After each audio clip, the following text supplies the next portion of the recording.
Gomez Studio Family présente Jour de culte.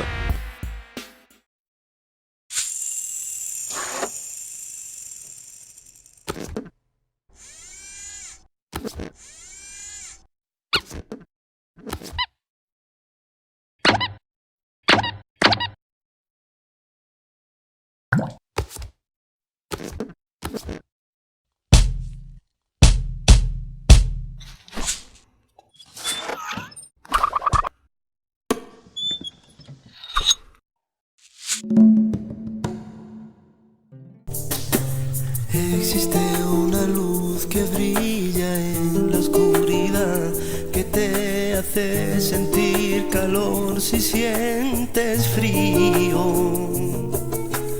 Es una luz que te hace ver la realidad, que te hará comprender la verdad y te hará libre. Y es una luz que te llena, que te cuida y te sustenta. Gomez Studio Family présente Jour de culte avec le pasteur Yvan. Bonjour à toutes, bonjour à tous. Est-ce que vous allez bien, vous qui êtes en salle et vous qui regardez devant votre écran? Est-ce que vous pouvez prendre le temps juste de dire à ton voisin, à ta voisine, on vient d'adorer Dieu. On croit que Dieu est là, mais je vois Dieu en toi. C'est important parce que comment vous pouvez aimer Dieu que vous ne voyez pas physiquement et ne pas aimer votre prochain? Toi que je te vois derrière ton écran, mais on se voit. Je vous ai posé une question déjà il y a quelques jours et peut-être vous avez commencé à travailler, ça vous a brassé à l'intérieur. Est-ce que ma vie est celle que j'imaginais il y a quelques années? La vie que je vis aujourd'hui, est-ce qu'elle correspond à mes aspirations de quand j'étais plus jeune? Et je me rappelle le moment où ça m'a percuté, j'étais sur le rooftop de l'espace MLK et je parlais avec un animateur radio qui a eu un très grand succès depuis quelques années et qui était là de passage à MLK. Il a un podcast qui est à la fois pour les personnes qui croient en Dieu, qui sont chrétiens, mais qui est beaucoup plus suivi par des personnes qui n'ont pas du tout de croyance. Et c'est très intéressant. C'est un service extrêmement difficile. Ça demande de l'intelligence, de la finesse, de l'ouverture. Ça demande à aimer les gens, bref. Et cet animateur radio, on est installé, il fait beau, on est tranquille et on parle cœur à cœur. Et puis il me dit ceci, et ça m'a marqué. Il me dit, tu sais Yvan, je vais arrêter mon podcast. Je dis, t'es fou quoi. T'es au sommet, ça cartonne, c'est dingue. Et il me dit, ouais, j'ai bien réfléchi avant. Il me dit, voilà pourquoi je vais arrêter, parce que je suis en train de me rendre compte que j'ai perdu le feu sacré.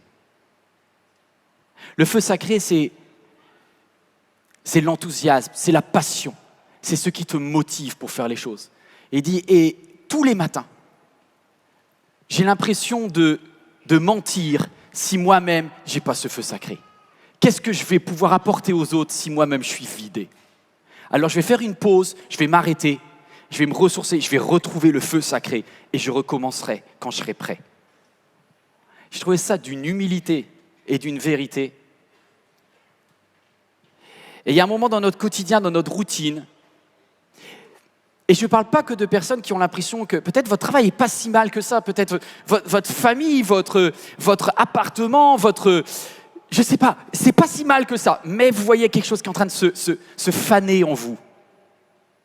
Ça arrive à tout le monde. Ce jour-là, Moïse est en train de marcher dans le désert. Exode 3 nous dit que Moïse était devenu berger, mais berger du troupeau de son beau-père. Il conduisit le troupeau au-delà du désert et il parvint jusqu'à la montagne de Dieu à Horeb. Là, l'ange de l'Éternel lui apparut dans une flamme au milieu d'un buisson. C'est pour ça que je vais parler du feu sacré aujourd'hui. Le feu sacré. Et Moïse aperçut que ce buisson, en fait, était tout embrasé et pourtant, il ne se consumait pas.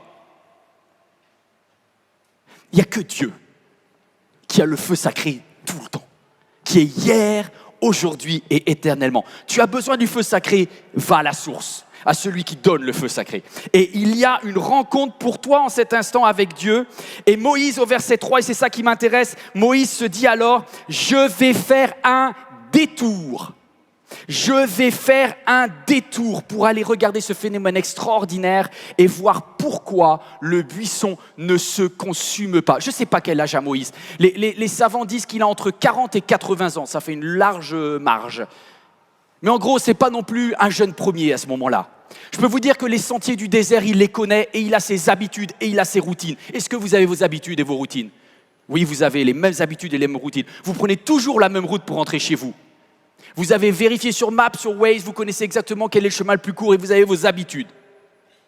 On est rempli d'habitudes et on aime bien les sentiers balisés, les sentiers qu'on connaît.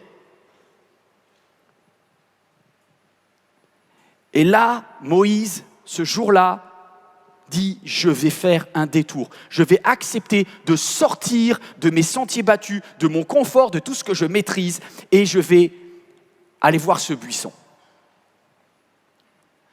Est-ce que vous connaissez Bronnie Ware? C'est une infirmière australienne qui a travaillé dans les soins palliatifs. Et en étant dans les soins palliatifs, elle a donc accompagné jusqu'à leur mort des dizaines, des centaines de patients. Et cette infirmière avait pris l'habitude de poser une question à ses patientes, à ses patients avant de décéder. Elle leur disait « Quel est le regret principal de votre vie ?» Et dans ces moments-là, plus personne ne fait semblant parce que quand tu arrives à la fin de ta vie, tu dis la vérité, quoi. Tu ne cherches pas à trafiquer les réponses. Est-ce que vous les connaissez, les 5 principaux regrets des personnes en fin de vie? Numéro 1, j'aurais aimé avoir le courage de vivre la vie que je voulais et non pas celle que les autres attendaient de moi. Wow. C'est-à-dire que beaucoup ici, toi devant ton écran ou d'autres, on est né, on grandit, on a des rêves, mais la pression du collectif, du groupe, peut-être de tes parents, peut-être d'une institution, etc., fait que progressivement, tu vas dire un jour je le ferai, un jour... Il n'y a jamais eu de jour en fait. Tu n'as fait que suivre les conseils des autres. Parfois ils étaient bons, parfois ils étaient mauvais. Deuxième regret, un regret particulièrement masculin. Y a-t-il des hommes dans la salle ou devant leur écran? On va être honnête un instant.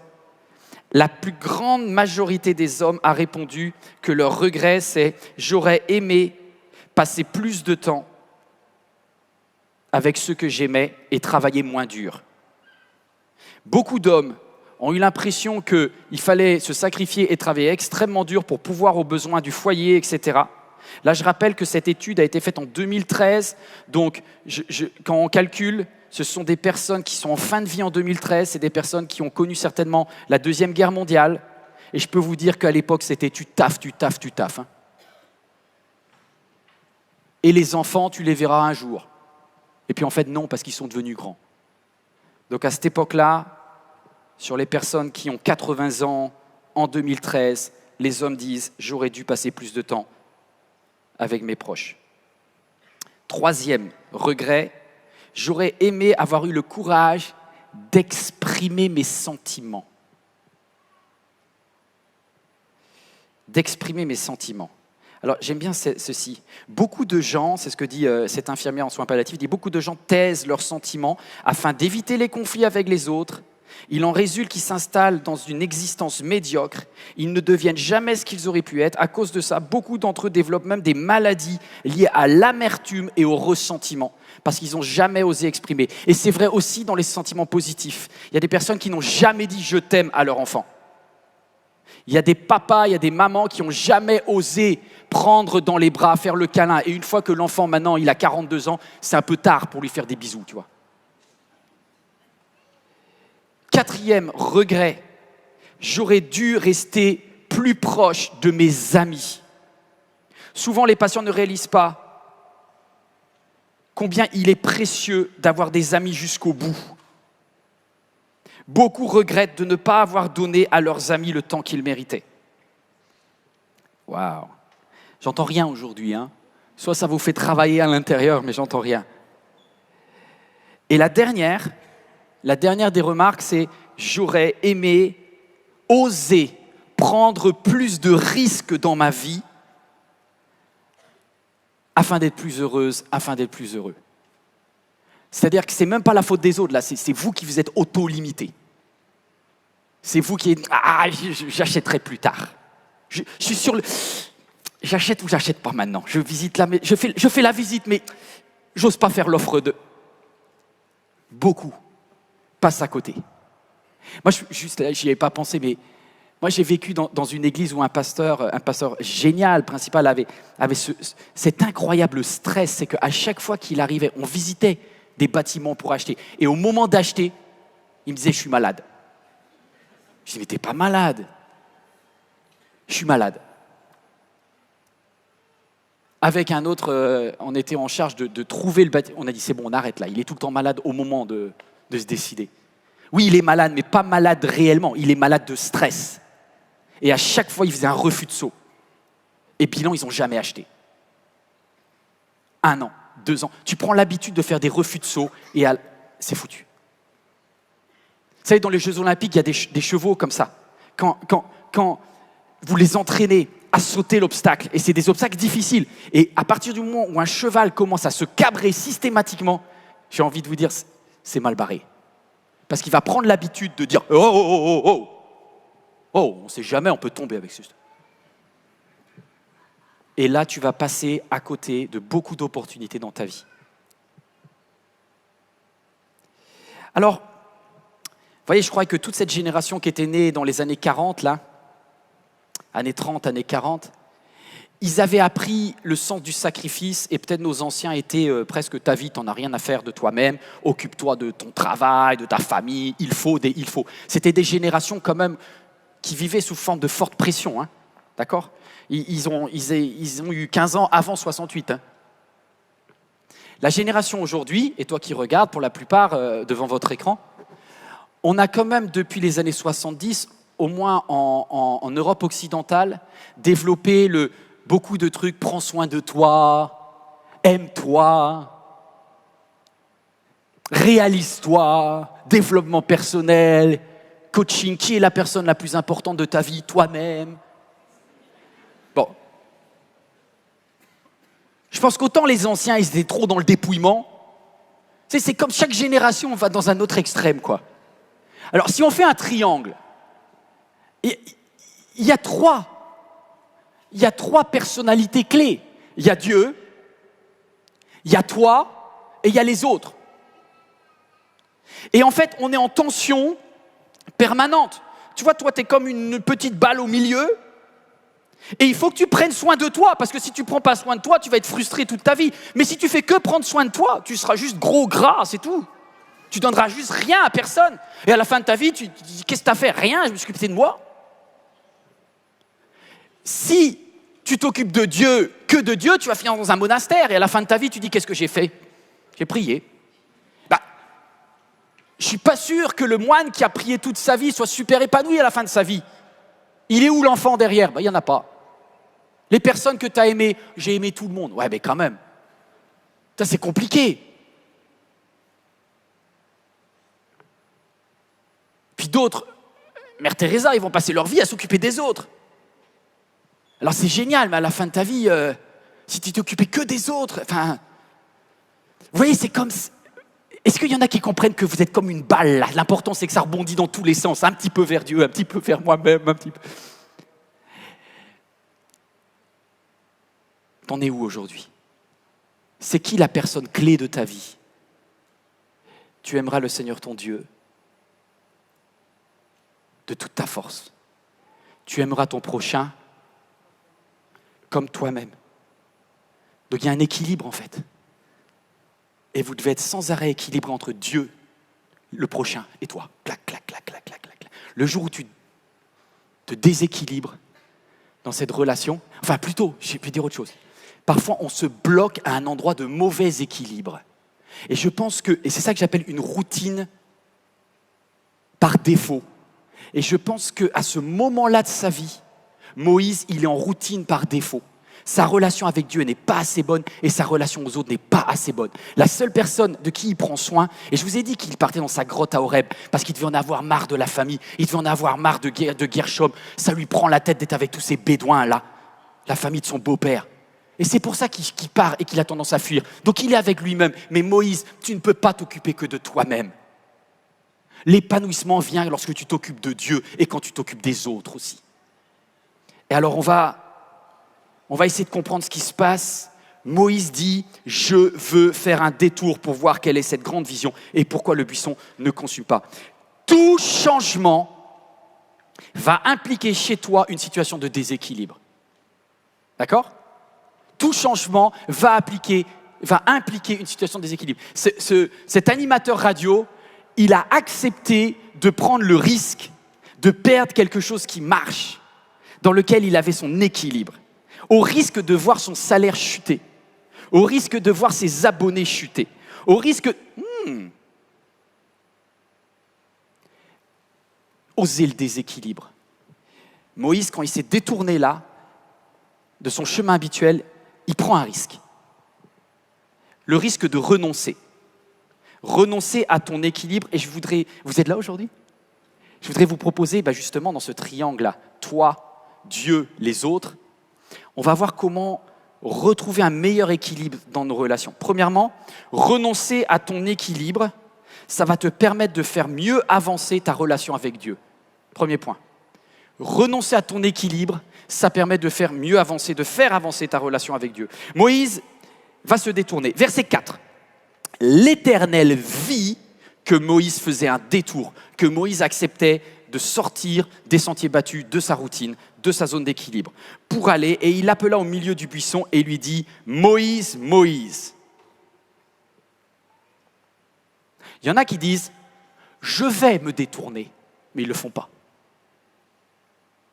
Il y en a beaucoup qui disent « Dieu, je suis sur le point de », mais ils ne le font pas. Moïse n'a pas seulement eu envie de se détourner, il s'est physiquement détourné. Il a pris physiquement. Et Dieu a vu le fait que c'était passé du cerveau à l'action.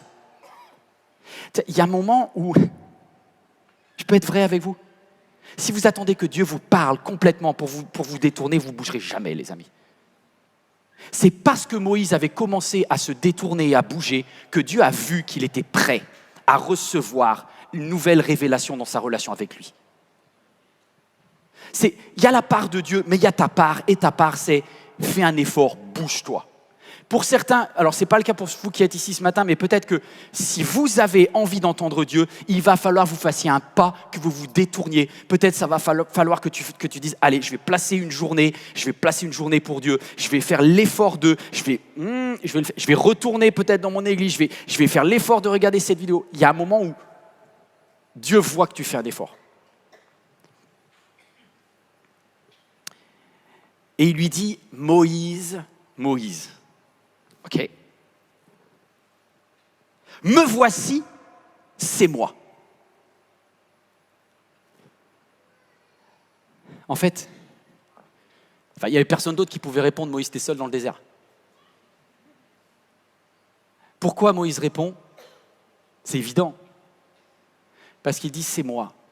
Je viens tel que je suis, je ne vais pas tricher. Tu veux améliorer, tu veux faire avancer ta relation avec Dieu ? Dis qui tu es. N'améliore rien, ne retranche rien, dis juste c'est moi. Voici mes forces, voici mes faiblesses, voici mes défauts, voici tout Seigneur. Voici si je suis Moïse, je sais pas, j'ai 40 ans, je suis fatigué, j'ai pas la vie que je voulais, c'est ça ma vie, mais je viens vers toi. Et Dieu lui dit, n'approche pas d'ici, enlève tes sandales, car le lieu sur lequel tu te tiens est un lieu saint, est un lieu sacré.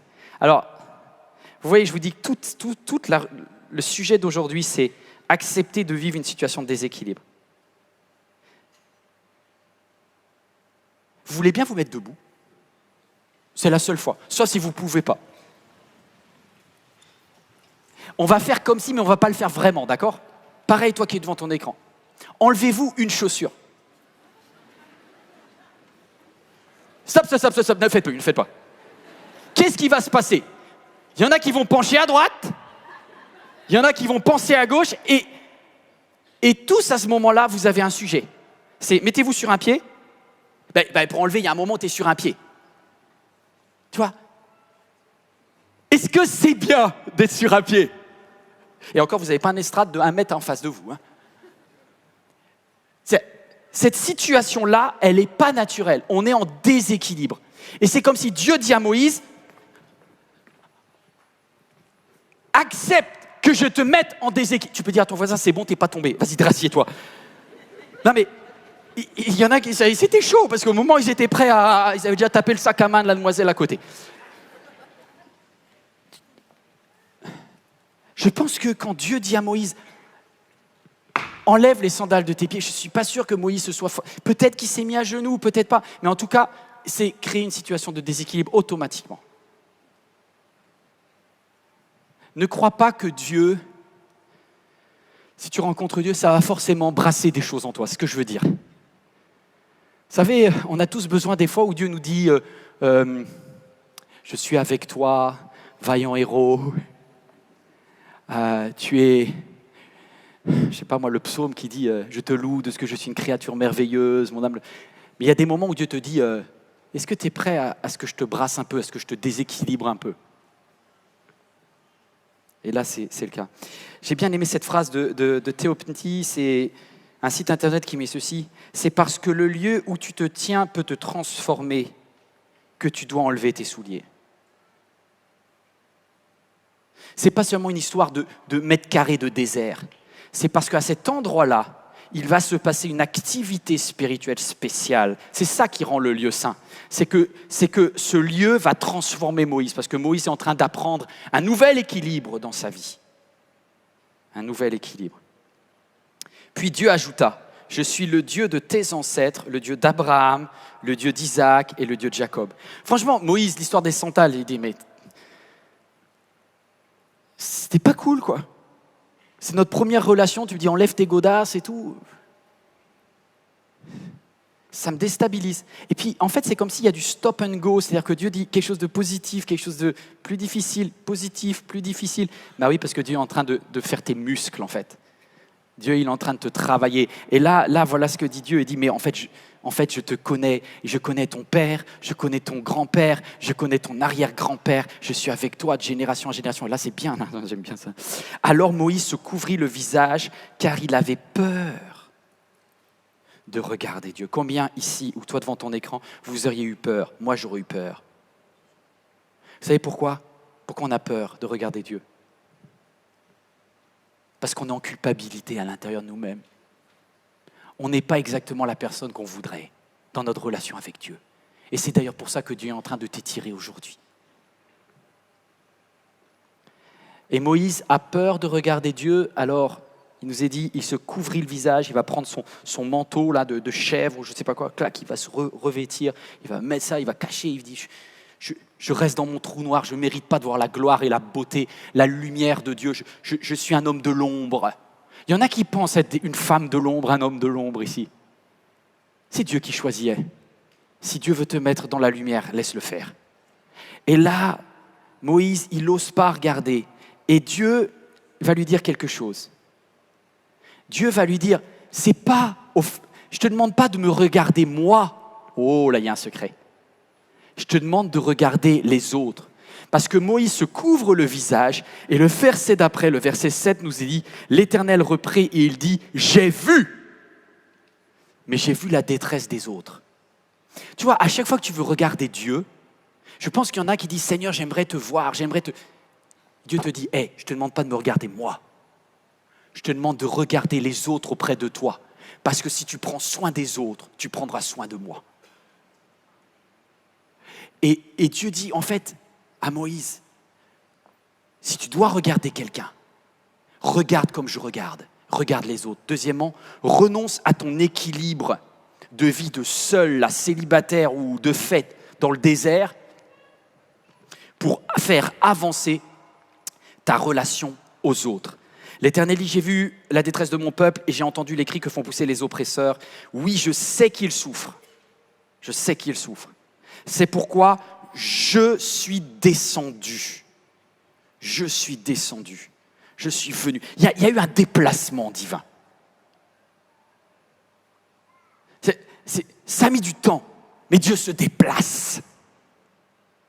Et Dieu se déplace pour les autres. Et en chemin, il passe par Moïse. Est-ce que vous comprenez ce que je suis en train de dire? C'est que si tu veux voir des grandes choses dans ta vie, mets-toi sur le chemin entre Dieu et les autres. Parce que si Dieu passe par toi, ça va cartonner. Je suis descendu. C'est-à-dire que, en fait, pourquoi tu es en face du buisson? Pourquoi tu vois l'ange de l'Éternel? Il est là, ici, près de toi, à quelques centimètres, quelques mètres de toi, Moïse. Parce qu'en fait, Dieu est en chemin et il va vers l'Égypte. Il va vers la délivrance d'un peuple qui crie et qui pleure depuis des années et des années. Et Dieu dit, moi, je suis descendu là. Il n'y a personne qui se bouge là. Eh bien, j'irai. Eh bien, j'irai. Vous savez, la deuxième fois que Dieu va descendre, c'est à Golgotha. Il est descendu sur la terre à Noël. C'est cette fête que l'on fait. Pour dire, voilà, il est venu pour donner sa vie.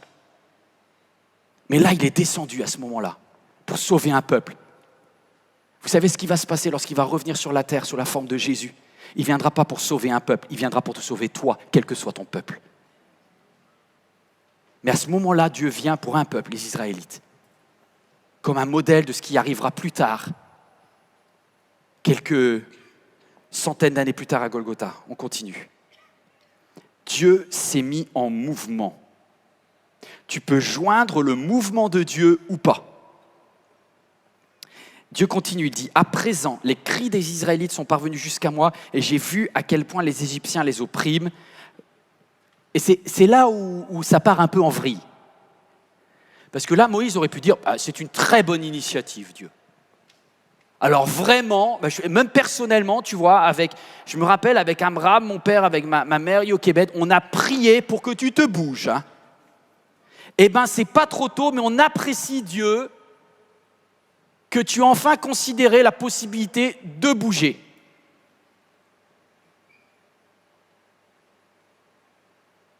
C'est pas Dieu qui va voir le pharaon.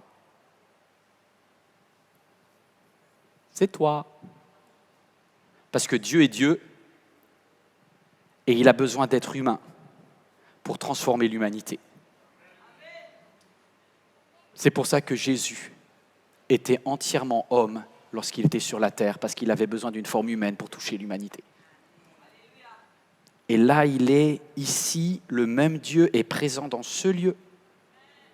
Il est présent là où tu es, devant ton écran. Et il dit, je cherche un humain, je cherche une femme, je cherche un homme qui a un cœur comme mon cœur, qui entend les cris que j'entends, qui entend les pleurs que j'entends, qui va pas accepter l'oppression encore plus longtemps. Je ne sais pas quel type d'oppression, mais tu sais, dis à ton voisin, tu as un ministère, mais tu t'en rends même pas compte. Tu as un service à accomplir, tu as quelque chose à faire. Je ne suis pas en train de parler que tu vas partir à l'autre bout de la terre, faire un truc de... Non, mais est-ce que tu as un prochain qui souffre? Il suffit qu'il y ait une seule personne dans ton entourage proche qui vit une oppression et qui pleure devant Dieu pour que Dieu dise « Je vais la missionner ». Et Dieu n'a personne de plus proche que toi pour aller voir ton prochain. C'est peut-être un enfant, c'est peut-être une tata, c'est peut-être le patron. Il est pénible, il est imbuvable, il crie sur tout le monde, mais il pleure. Parce que tu ne sais pas, mais il a été diagnostiqué avec un cancer, il a dit à personne. Et toi, quand tu vas être à la machine à café, tu as la possibilité d'être l'envoyé de Dieu face à ton pharaon, à toi. Et c'est dans des petites choses, mais tu vois, toi tu dis, non mais c'est trop simple, c'est pas les... Pour Moïse, c'était une histoire de le pharaon, il le connaît, hein. C'est le mec qui l'avait chassé. Il était dans la famille du pharaon avant, hein. Théoriquement, c'était papy. Vous savez que Pharaon, c'était papy quand même. Il était fils de la fille du Pharaon. Quoi? Ma mission, c'est papy. Ah bon? Toi, moi, j'aurais voulu les jeunes, moi, mais bon, si tu veux voir papy, on va faire les papys. Du coup, la seule question que tu vas te poser, c'est pour qui, Seigneur? Quand tu vas perdre ton équilibre dans ta relation aux autres, c'est parce que tu vas dire, Seigneur, pour qui? Donne-moi de voir comme tu vois. Donne-moi d'entendre comme tu entends. Révèle-moi qui. Révèle-moi qui. Écoute le cœur de Dieu. Il te dira qui souffre, parce qu'il y en a qui souffrent et ça ne se voit pas. Vous avez déjà vu les coureurs du Tour de France? quand ils font des contre-la-montre par équipe. Je ne sais pas s'il y a des images ou pas, mais quand les coureurs du Tour de France veulent gagner de la vitesse, ils ont besoin d'un phénomène physique qui s'appelle le phénomène d'aspiration. Le phénomène d'aspiration, c'est qu'il y en a un qui se sacrifie devant pour prendre tout le vent de face. Et lui, il a 80% d'effort en plus parce qu'il a le vent qui le tape. Par contre, celui qui est derrière bénéficie du fait d'être protégé par le coureur de devant. Vous comprenez l'idée ? Et le troisième, il a encore plus de protection. Et le quatrième, et c'est pour ça que c'est bizarre. Moi, quand j'étais petit, je disais, mais papa, pourquoi ils se mettent tous en ligne là ? Les 8 là, clac, clac, clac, clac, clac, clac, clac, ils sont tous en ligne pour profiter de l'effet d'aspiration. Et le dernier, vous savez, quand celui qui était en tête là, il est crevé, top, il décroche et il se met derrière. Parce que quand il se met derrière, tranquille. Est-ce que celui de derrière avance aussi vite ? Oui. Ils font tous une vitesse folle. Ils sont à 47 km/h. Mais celui qui est devant fait beaucoup plus d'efforts pour être à 47 km/h que le gars qui est derrière. Le gars qui est derrière, même, il se repose. C'est pour ça, si tu veux prendre une échappée, il faut être sûr de toi. Hein. Sinon, il faut rester dans le peloton. OK ? Je dis, mais pourquoi tu nous dis ça, pasteur ? C'est quoi le lien ? C'est à Dieu de prendre le souffle d'aspiration. Et si tu t'alignes avec Dieu, tu vois, en fait, comprenez bien, je ne vous demande pas de prendre des risques d'équilibre, de sauter n'importe comment, de dire « Allez, c'est bon, j'ai décidé sur un coup de tête, je déménage. Allez, c'est bon, je change de mari. » Mais t'es fou, quoi, là-haut. Non, c'est pas ce que je te dis. Je te dis de dire « Regarde où Dieu va. Regarde qui Dieu aime. Regarde qui Dieu veut sauver. » Et là, tu dis « Oh, punaise, le TGV de Dieu passe, je me mets dedans vite. » Parce que si tu te mets dans l'aspiration de Dieu, je dis, tu sais pas quoi ? Tu vas aller plus vite en faisant beaucoup moins d'efforts. Parce que le coureur solo, là, qui n'a pas d'équipe avec lui, il rame. Et toi, tu vas arriver, comme il y a Dieu devant, et que Dieu trace la route, tu vas doubler le coureur solo, tu dis, ciao. Tu vas continuer. Et lui, il dit, mais écoute. Il y a quelqu'un qui m'a demandé, Yvan, pourquoi là, je suis cœur à cœur avec vous, mais pourquoi MLK là ? On a l'impression là que vous avez tout. Vous êtes riche et bien portant. Bon, déjà, ils ne savent pas la vraie vie, mais bon, bref. Ils croient, ils voient l'extérieur, mais c'est pas grave, ils voient l'extérieur. Mais en gros, ils disent, vous allez vite. C'est louche. Est-ce qu'il n'y a pas de l'EPO là-dedans ? Est-ce que cette église, il n'y a pas des trucs bizarres, là, des compromis de drogue, là, qui fait que les coureurs, ils vont plus vite, là ? Parce que nous, la petite église, la machin, on galère, il y a des embrouilles avec les anciens et le pasteur et tout ça. Et alors qu'on prie, on fait des jeûnes, on fait de la prière, ça avance pas.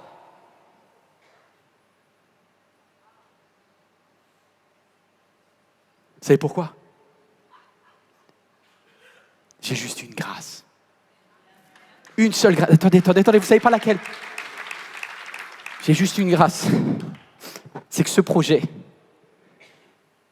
n'est pas mon projet. Cette course n'est pas ma course. Elle est devenue.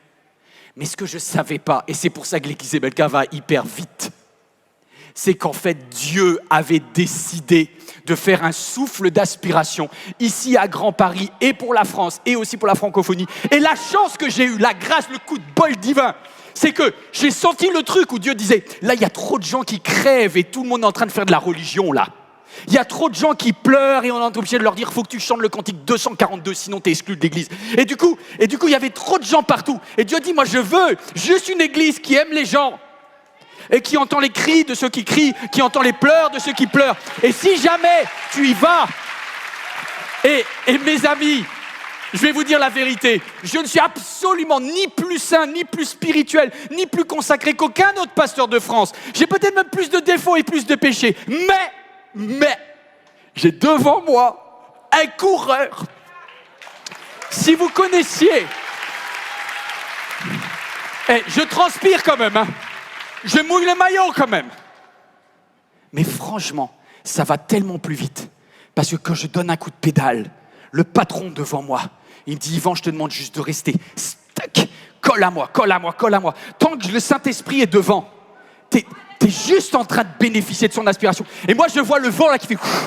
Et je vois les autres coureurs et je suis là, non les mecs, je vous assure, c'est juste parce qu'il est fort devant là. Mon but, c'est de pas le lâcher, mais il est fort devant. Et ça, c'est l'équilibre. Ça, c'est ce qui vient du Saint-Esprit. Vous êtes toujours là? Bon, du coup, alors vous avez compris comment aimer les autres, alors. Alors, je dois vous quitter avec un dernier point, 3. Il va falloir que, tu renonces à ton équilibre. Le premier point, c'était renonce à ton équilibre dans ta vie routinière par rapport à la religion et laisse Dieu te bousculer. Le deuxième point, c'est arrête de t'occuper de toi-même dans ton désert et sois sensible aux besoins des autres. Il y a une aspiration de Dieu qui passe, va dedans, profites-en et trace ta route. Troisième point. Et ça, le courir, ça m'a... J'ai perdu du souffle rien qu'à vous le raconter, dis donc. Mais j'y mets tout mon cœur, je vous dis. Troisième point. Renonce à ton équilibre dans ta relation à toi-même. Renonce à ton équilibre dans ta relation à toi-même, c'est juste les versets d'après. Verset 10, Dieu dit à Moïse, puisque tu as entendu toi aussi apparemment le problème des autres, et que tu es sensible à cette cause, et maintenant tu te bouges. Et lui dit, va, je t'envoie vers le Pharaon pour que tu les fasses sortir d'Égypte. Ouais, super. Et là, en fait, toi, ça ne te parle pas. Mais Moïse, Dieu lui dit, ok, t'es prêt? T'es chaud là? On va où? On va voir le Pharaon. Non, pas lui. Lui, il m'a viré, Dieu. Attends. Attends, Dieu... Je pense que tu as mis du temps à entendre le cri des Israélites et tu n'as pas compris que moi, le Pharaon, là, il m'a jeté. C'est la dernière personne au monde que Moïse a envie de rencontrer. Parfois, pour aller prendre soin des autres, il va falloir que tu ailles bien au-delà de tes phobies. Il va te demander parfois d'aller rencontrer la personne dont tu as le plus peur au monde. Celui où sur ta checklist des personnes que tu ne veux plus jamais revoir, c'est le numéro 1.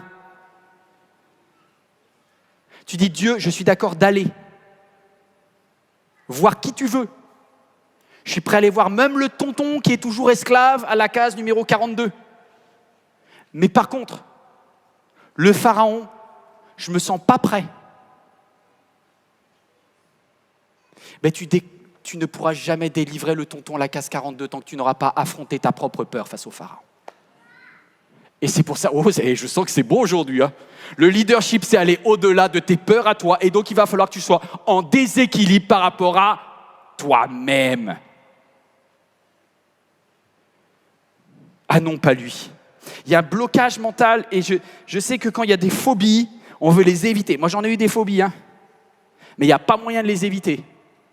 Aujourd'hui, j'ai l'impression que je raconte tout l'intérieur de ma vie. J'ai un truc bête. Depuis que je suis petit, j'ai peur du noir. J'ai peur la nuit. Moi, je pensais que normalement, à 42 ans, tu n'as plus le problème que tu avais à 6 ans. Mais j'ai une espèce de...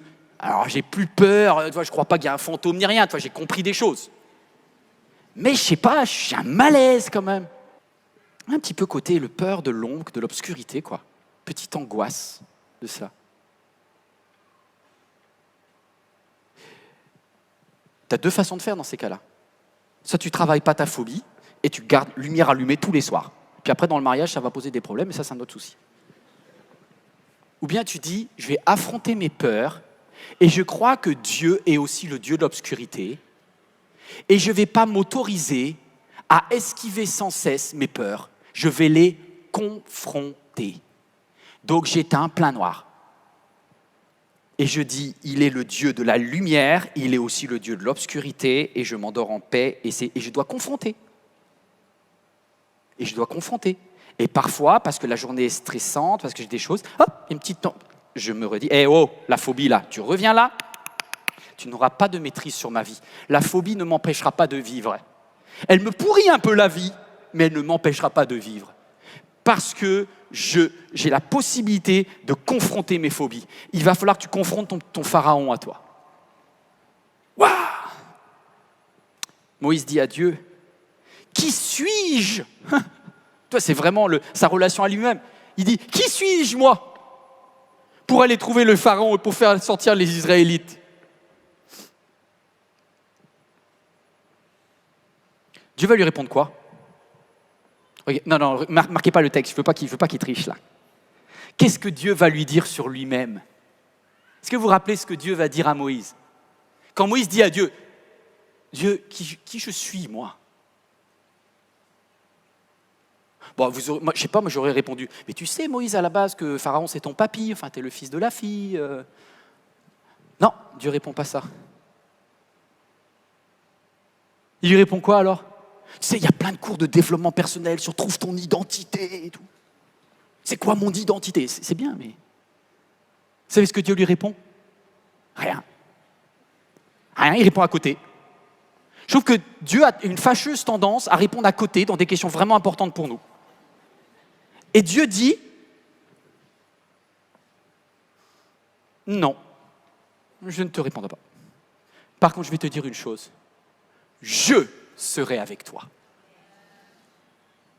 Qui suis-je? On s'en fout de qui tu es. L'important, c'est que tel que tu es, quand je suis avec toi, j'ai comme quelque chose qui vient du Saint-Esprit pour quelqu'un. Si tu, au lieu de te poser des questions sur qui tu es, quelles sont... Est-ce que Dieu est avec toi? Si Dieu est avec toi, non, vous savez pas quoi, je ne vais pas finir la phrase, comme ça je vais obliger votre foi à être musclée. Si Dieu est avec toi, et tu dis la suite. Tu dis la suite, je ne sais pas, tu dis pour toi.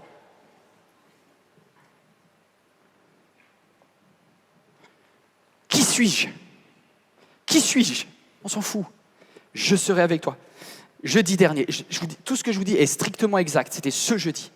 Ce jeudi, c'était un peu la fin des vacances. J'étais avec Ethan.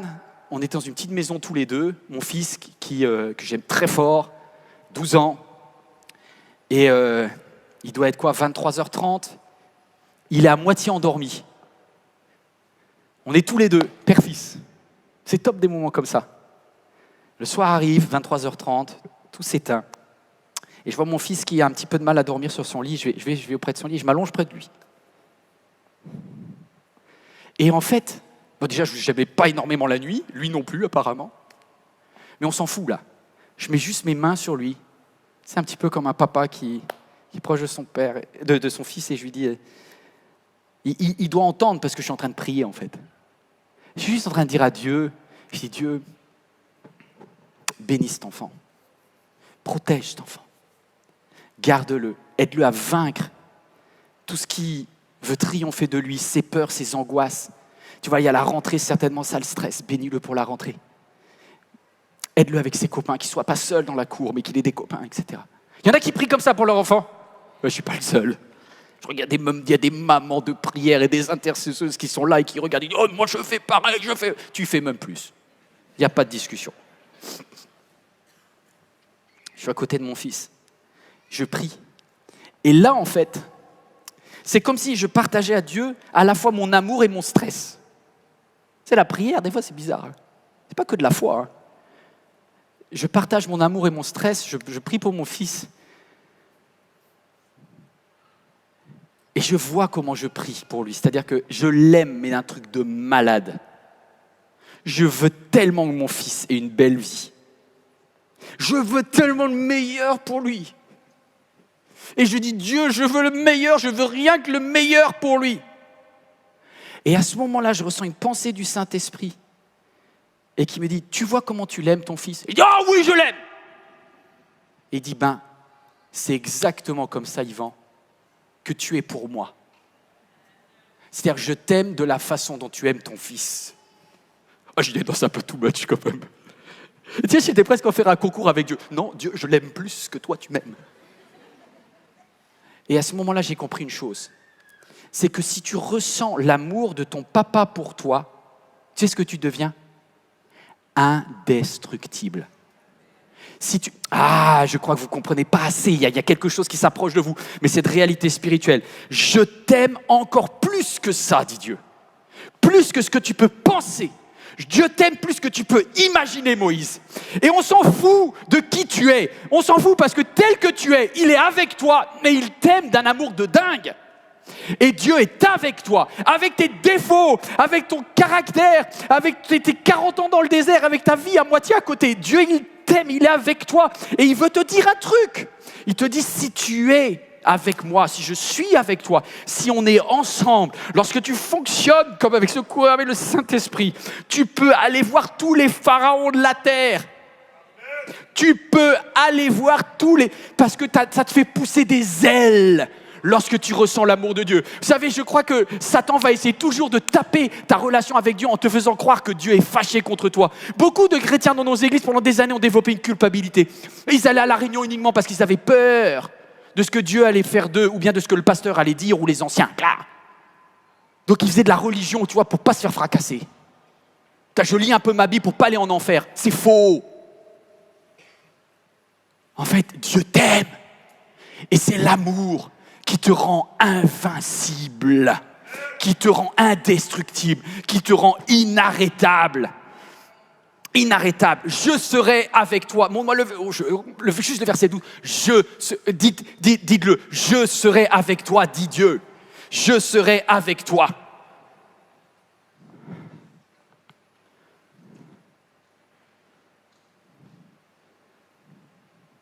On peut faire un truc de fou là. Si quelqu'un croit ça, il va dire « Alors je serai inarrêtable ». Est-ce que quelqu'un veut juste dire ça? Et il y en a qui ne croient pas. Ceux qui y croient là, vous avez le droit de crier « Je suis inarrêtable ». Inarrêtable. Lorsque tu comprends que Dieu est avec toi, tu es inarrêtable. Tu peux aller voir les pires personnes dans l'entreprise et tu les confrontes. Lorsque tu sens que Dieu est avec toi, tu vas à l'hôpital. Et tu vas à l'hôpital différemment. C'est le même hôpital, c'est les mêmes cachets. Mais tu es de toute façon inarrêtable. Parce que si l'Éternel est avec toi, qui sera contre toi? Waouh, je serai avec toi. Et Dieu, et je dois terminer parce que le temps a passé. Et Dieu dit, oh c'est bon. Et Dieu dit, voici le signe. Parce qu'il y a un moment où on se dit, oh est-ce que j'ai inventé des voix dans ma tête et tout. Et Dieu dit, non, à Moïse, je te donne juste un signe. Que tu reconnaîtras que c'est moi qui t'ai envoyé. Quand tu auras fait sortir le peuple, quand tu auras pris soin des autres, d'accord? Quand tu auras pris soin des autres, quand tu auras pris soin du prochain qui est à côté de toi et qui crie, alors je vais te dire ce qui va se passer. Alléluia. Vous m'adorerez sur cette montagne-ci. C'est comme si Dieu dit, tu vas pouvoir amener les autres aussi loin que tu es allé toi-même. Et on sera ensemble. Dieu, toi et les autres dans un parfait équilibre. Vous savez ce que Moïse va recevoir sur cette montagne? Alléluia, ce message, il est fou. Le message que Moïse a reçu, il est fou. Parce que personne n'avait trouvé ça. Il va écrire sur cette montagne quelque chose avec des lettres divines. Enfin, au début, c'est Dieu même qui va écrire, puis après, il va recopier. Tu aimeras le Seigneur ton Dieu et ton prochain comme toi-même. C'est à Horeb que Dieu, écoutez, ce message est tellement important, va comprendre que le triangle clé, c'est tu aimeras le Seigneur ton Dieu et ton prochain comme toi-même. Si tu aimes Dieu, tu aimes ton prochain, tu t'aimes toi-même, inarrêtable. Et ça, c'est la révélation de Dieu à Moïse. D'ailleurs, c'est tellement important. Conclusion. On va juste me décaler pour vous dire quelque chose. Lorsqu'il est inarrêtable, Moïse va vers le Pharaon parce qu'il aime les gens. C'est-à-dire qu'il a résolu la question du pour qui. La raison du pour qui il va. Vous voulez bien que je vous donne une dernière illustration. Parce que ça peut parler à quelqu'un. J'ai une amie proche qui se reconnaîtra, qui doit déménager. Elle doit déménager pour venir servir ici, physiquement, à MLK. Et cette personne-là a une belle maison dans le sud, mais depuis qu'elle a décidé de déménager, c'est comme si l'escadrille de tous les problèmes de la terre lui sont tombés dessus. Pas d'acheteur pour la maison qu'elle doit vendre. Des misères pour la maison qu'elle doit acheter. La banque. Même moi, j'ai dû y mouiller la chemise, dire mais c'est pas possible, c'est quoi ce truc-là? Tout lui tombe dessus. Des vieilles embrouilles d'il y a X années qui tombent maintenant. Financièrement, toutes les galères de la terre. Est-ce que je parle à quelqu'un? Alors que tu as décidé de bouger, c'est comme si au moment de te mettre en marche, de te mettre en chemin, tout se bloque. Tu es sur le point de faire l'action et tout se bloque. Et là, je lui dis, comment tu le vis? Et elle me dit, tu veux que je te dise la vérité, Yvan? Ma question c'est, est-ce que Dieu est là-dedans? Est-ce que c'est pas Dieu qui bloque? Il y a quelqu'un qui a un jour posé cette question-là, non? Lorsque tu es sur le point de prendre une décision courageuse, quand la difficulté est là, que ce soit de la mer qui bouge en dessous de toi, que ce soit le banquier qui t'embête, que ce soit ton ex qui te bouffe la vie, que ce soit tes enfants qui t'arrêtent, que ce soit même un homme de Dieu qui te dissuade. Écoute-moi, écoute cette révélation. Lorsque la peur augmente, tu vas questionner, est-ce que Dieu le veut vraiment? J'arrête tout s'il faut. Et je lui ai posé une seule question. Je lui ai dit, tu as une seule question à te poser pour savoir si tu dois déménager ou pas. C'est quoi la question?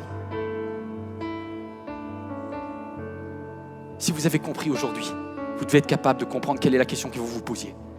À chaque fois que vous êtes sur le point de prendre une décision courageuse dans votre vie qui va vous mettre en déséquilibre, la seule question que vous devez vous poser, c'est pour qui? Pour qui?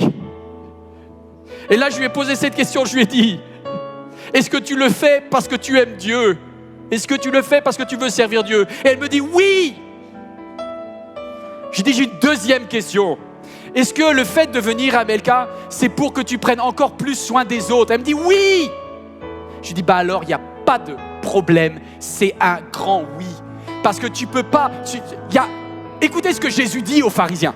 Il y a un moment, un pharisien qui dit, quel est le commandement? Quel est l'ordre que Dieu nous donne? Et Jésus dit, il n'y en a qu'un seul. Tu aimeras le Seigneur ton Dieu. Et voici le deuxième qui lui est semblable, tu aimeras ton prochain qu'en toi-même. Celui qui a compris ça a tout compris. À chaque fois que tu as une décision, est-ce que tu dois démarrer dans ces études? Est-ce que tu dois changer de travail? Est-ce que tu dois déménager? Est-ce que tu dois t'investir dans cette église? La seule question que tu dois te poser, c'est pour qui tu le fais? Et si tu le fais parce que tu veux aimer Dieu davantage, ou si tu le fais parce que tu veux aimer les autres, alors c'est que tu as un oui de principe. Voilà. Et si jamais Dieu veut pas que tu le fasses, je peux dire que tu le feras pas parce que là, tu pourras vraiment pas le faire. Mais ça m'étonnerait. Parce que dans 99,99999% de toute façon, Dieu va voir que ta mentalité est bonne. Et si jamais ce projet ne se fait pas, c'est que Dieu a un meilleur derrière. Point final. Lorsqu'on comprend que aimer Dieu, aimer les autres est le cœur de tout. Regardez cette vidéo, je dois partir, mais regardez cette vidéo.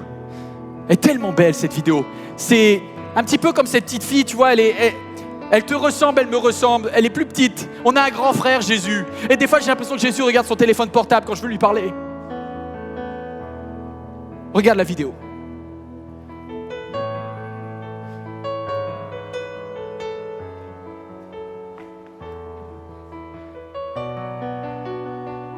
Renoncer à son équilibre.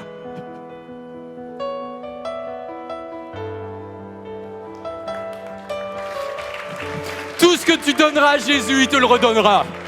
Tout ce que tu donneras pour Dieu et pour les autres, au final, ça finira dans ton assiette. Waouh! Waouh! Est-ce qu'on peut se lever ensemble? Toi qui es devant ton écran, commence à louer Dieu. Vous savez, j'ai un seul slogan, j'ai une seule boussole. Il y a quelque chose, quand j'écris ce message, j'ai terminé avec cette phrase. Aimer Dieu et aimer mon prochain, c'est ma seule boussole. Et on devait préparer un chant d'appel. Et en fait, on a cherché dans toute la liste des chants d'appel, mais des chants d'appel, là maintenant, dans les nouveaux cantiques qui sortent là, les nouveaux cantiques qui disent « Seigneur, tu me bénis, tu me bénis, tu me bénis, tu me bénis, tu me bénis », ça on en a plein. On a 245 nouveaux chants qui disent « Seigneur, tu me bénis ». Mais un chant qui dit « Seigneur, je vais… » Ah, aimer Dieu, ça on en a aussi. « Seigneur, je vais t'aimer, Seigneur, je vais t'aimer ». Mais alors aimer les autres, alors par contre c'est galère. Donc là on a… Je dis, il n'y a pas de chant d'appel. Et Gauthier, là, ce monsieur-là, moi, j'arrive hier et en fait, ils m'ont fait une surprise. C'est qu'ils ont pris mon slogan « Aimer Dieu et mon prochain, c'est ma seule boussole ». Et je vais vous inviter à fermer les yeux et ils ont créé un chant. Aimer Dieu et aimer mon prochain, c'est ma seule boussole. De tout mon cœur et de toutes mes forces, je veux oser par amour, oser par amour, aimer Dieu et aimer mon prochain. Et c'est ma seule boussole. Oui, de tout mon cœur et de toutes mes forces, je veux risquer par amour, risquer par amour. Aimer Dieu et aimer mon prochain. Et c'est ma seule boussole. De tout mon cœur et de toutes mes forces, je veux agir par amour, agir par amour, agir par amour. Je crois que lorsqu'on aime Dieu et qu'on aime son prochain, on est prêt à oser par amour, on est prêt à risquer par amour, on est prêt à agir par amour. Est-ce que Julietta, tu peux venir ? J'aimerais bien qu'on puisse le reprendre, il est super simple.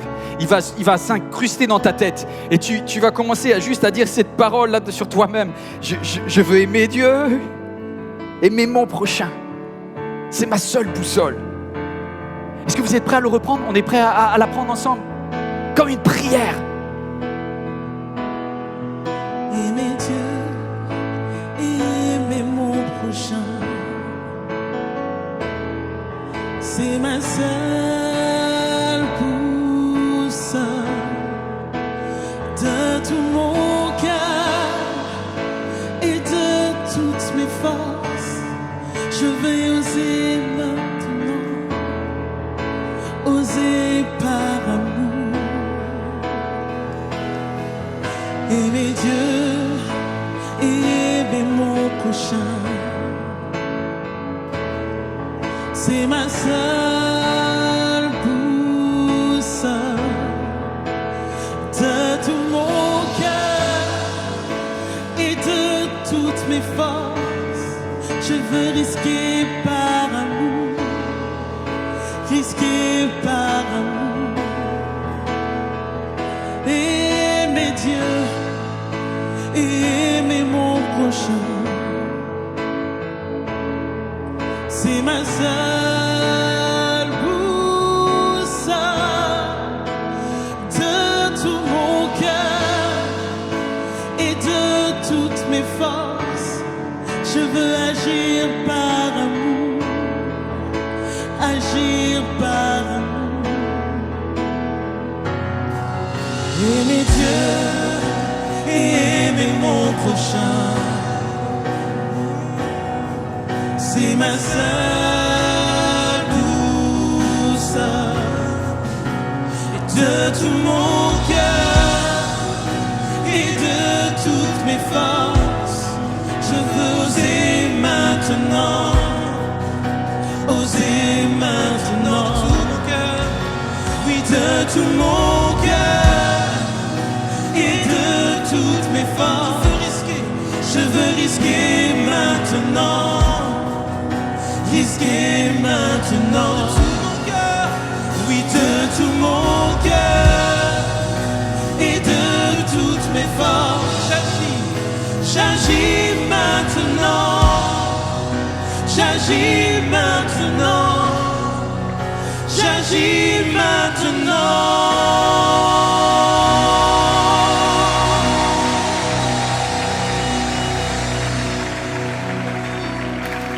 Waouh, je tremble parce que j'entends la voix de Moïse qui dit à Dieu, vous savez ce que Moïse va dire à Dieu juste après ? Il va dire, bon, j'irai donc. Yes ! Yes ! Yes ! Alors après, c'est pas fini dans sa tête, hein. Mais il a dit, j'irai donc. Et sur sa confession de foi, il est missionné, l'onction de Dieu descend sur lui. Et à partir de ce moment-là, le feu sacré est en Moïse et il sera inarrêtable. Il a dit, j'irai donc, et il se lève pour aller. Waouh! Dans 2 semaines, on se retrouvera. Parce que Moïse n'est pas complètement prêt. Mais si tu veux, le plus dur, c'était déjà dans ta tête de bouger. Après, il faut te former. Et dans 2 semaines, on va se retrouver où Dieu va lui faire une formation intensive avec la confrontation de pas mal de choses. Encore, il y en a qui veulent servir Dieu ici. Il y en a qui veulent servir votre prochain. Alors, il va falloir que vous acceptiez d'être formés. Et dans 2 semaines, je vous proposerai un type de formation. Mais il y en a plusieurs. Vous savez qu'MLK va lancer une formation à partir du week-end du 1er octobre. C'est MLK Formation. On va créer une formation pour ceux qui veulent se former dans les soins pastoraux, pour ceux qui veulent se former plus dans la délivrance des messages. Mais on va créer progressivement plusieurs formations. Vous savez, c'est pas toutes les formations du monde. Sur Internet, il y a des excellentes formations. Dans le séculier, il y a des bonnes formations. Parce que parfois, c'est pas dans une église que tu trouveras ta formation. C'est juste dans ton travail. Fais-le! Utilisez votre compte de formation, préparez-vous et allez vers un pharaon. Ne restez pas bloqués. Détournez-vous pour voir ce que Dieu est sur le point de faire avec vous. Vous êtes prêts pour ça? Waouh! Que Dieu vraiment vous bénisse. Dans quelques instants, cette cérémonie va s'arrêter. Tous ceux qui veulent soutenir l'église MLK, parce que ça vous fait du bien, parce que ça vous nourrit, s'il vous plaît, aidez-nous. Non, l'église MLK n'est pas aussi riche que vous croyez même. On a été chaud. Parce qu'à chaque fois qu'il y a une faveur de Dieu, il y a aussi des besoins énormes. Merci de votre soutien. On a besoin de vous dans vos dîmes, dans vos offrandes. Ne croyez pas que c'est de l'argent perdu, au contraire. Chaque euro, on essaie de l'investir de façon la plus sage possible pour le royaume de Dieu. Merci à vous toutes devant Internet, à vous tous et ici dans la salle qui êtes si fidèles dans vos dîmes, dans vos offrandes. À la sortie, vous pouvez également faire un don, un grand merci pour votre régularité. Et puis ceux qui ont besoin de prière, on se retrouve sur le devant. Il y a une équipe qui priera avec vous. Ça sera court, ça sera collectif, mais on veut prier avec vous. Et surtout, tous ceux qui veulent sur Internet, je veux prier. Vous pouvez prier. Vous mettez prière@églisemlk.fr et vous pouvez recevoir et être soutenu dans la prière par une équipe. Est-ce que votre papa, il est fidèle? Je parle de votre papa céleste. Yahweh est extraordinaire. Dis à ton voisin, à ta voisine, c'est fini, mais on va terminer en louant. On va louer,